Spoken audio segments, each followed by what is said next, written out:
வாழ்க வளமுடன். வணக்கம் அன்பர்களே. இன்றைக்கி நாம் ஒரு அற்புதமான ஜீவசமாதி ஒன்றை தான் பார்க்க போகிறோம். அதாவது அருள்மிகு மகான்கள் ஸ்ரீலஸ்ரீ சுப்பையா மற்றும் அப்பையா சித்தர்கள் ஜீவசமாதியை பற்றி தான் உங்களுக்கு நான் சொல்ல போகிறேன்.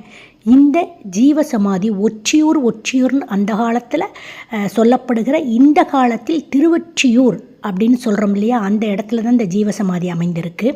நீங்கள் மெட்ரோ ஸ்டேஷனில் இறங்கிட்டு தேரடி அந்த இடத்துல இறங்கணும். இல்லைன்னா வடிவுடையம்மன் ஸ்டாப் இருக்கு இல்லையா, அங்கே இறங்கினீங்கன்னா ரைட்டில் போனீங்கன்னா இந்த சிக்னல் வரும். இந்த சிக்னலை தாண்டி நேராக வந்துட்டு இருந்தீங்கன்னா ஒரு சின்ன கோயில், சிவன் கோயில் வரும். அதற்கு அடுத்தாப்பில் ஒரு சிறு விநாயகர் கோயில் வரும். அதற்கு அடுத்தாப்பில் உள்ள ஒரு சந்து வரும். அதில் ரெண்டாவதாக இந்த ஜீவசமாதி இருக்குது.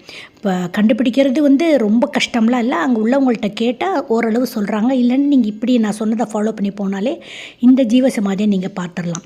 இங்கே ஒரு மிகப்பெரிய அதிசயம் என்னென்னா, அந்த இரண்டு சித்தர்களையும் சுற்றி வருகின்ற இடத்துல சித்தர்களுக்கு பக்கத்திலேயே நாம் உட்கார்ந்து தியானம் பண்ண அனுமதி கொடுக்குறாங்க. இது ஒரு மிகப்பெரிய எனக்கு ஆச்சரியம் தரக்கூடிய ஒரு விஷயமா இருந்தது. ரெண்டாவது, நாமளே அவங்களுக்கு தீபாரணம் காட்டலாம், பத்தியெல்லாம் காட்டலாம், சூடன்லாம் காட்டலாம்னு சொல்கிறாங்க. இதுவும் எனக்கு ரொம்ப சந்தோஷமாக இருந்தது.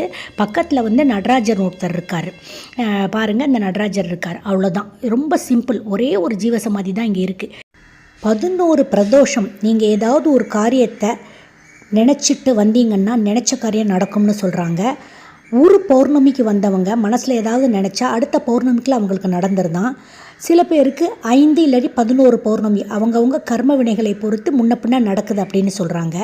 தாத்தாவோட குரு பூஜை அன்று நீங்கள் தாத்தாவை கும்பிட்டீங்கன்னா அந்த 2 தாத்தாவையும் உங்களுக்கு வாழ்க்கையில் அப்படி ஒரு மாற்றம் நிகழும் அப்படின்னு சொல்கிறாங்க. சுனாமி அப்போது எல்லா கோயிலும் பாதிக்கப்பட்ட போது இந்த சித்தர்கள் ஜீவசமாதி மட்டும் பாதிக்கப்படவில்லையா. அப்போவும் கோயில் திறந்திருந்து பூஜையெல்லாம் நடந்துகிட்டு இருந்ததுன்னு சொல்லி இங்கே உள்ள ஒரு அம்மா சொல்கிறாங்க. முதல்ல இவங்க ஆந்திராவை சேர்ந்தவங்க அப்படின்னு சொல்கிறாங்க.